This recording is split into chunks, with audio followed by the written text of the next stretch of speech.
এই ভিডিওটি দেখার পর তুমিও বুঝতে পারবে তুমি কতটা ভাগ্যবান। কল্পনা করো যদি তুমি উত্তর কোরিয়ায় জন্মগ্রহণ করতে, তাহলে কি হতো। প্রথমে সরকার তোমাকে বলবে তোমাকে কি করতে হবে, তুমি কেমন দেখতে হবে, কি পরবে এবং কিভাবে চুল স্টাইল করবে। আর যদি না করো তো তারপর তোমার বাড়ির ভিতর সেখানকার নেতার ছবি লাগাতে হবে। আর যদি সেই ছবিতে সামান্য ধুলো লেগে যায় অথবা তোমার বাড়িতে আগুন লাগে এবং তুমি তোমার পরিবারকে বাঁচাও আর সেই ছবিকে না বাঁচাও তো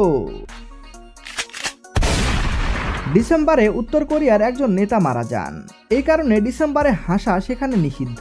যদি কেউ হাসতে গিয়ে ধরা পড়ে তো যদি তুমি সেখানে কোনো অপরাধ করো তাহলে তোমার পরিবারের 3 প্রজন্মকে এর জন্য শাস্তি পেতে হবে। সেখানে তুমি ভোট দিতে পারবে, কিন্তু দল কেবল একটি, এবং যদি তুমি ভোট না দাও তো তুমি দেশ ছেড়েও পালিয়ে যেতে পারবে না। পালানোর সময় যদি তুমি ধরা পড়ো তো এত কিছুর পরেও স্থানীয় নেতা এবং জনগণ সরকারের বিরুদ্ধে কোনো শব্দও বলতে পারে না, কারণ বললেই এই কারণেই তো বলেছিলাম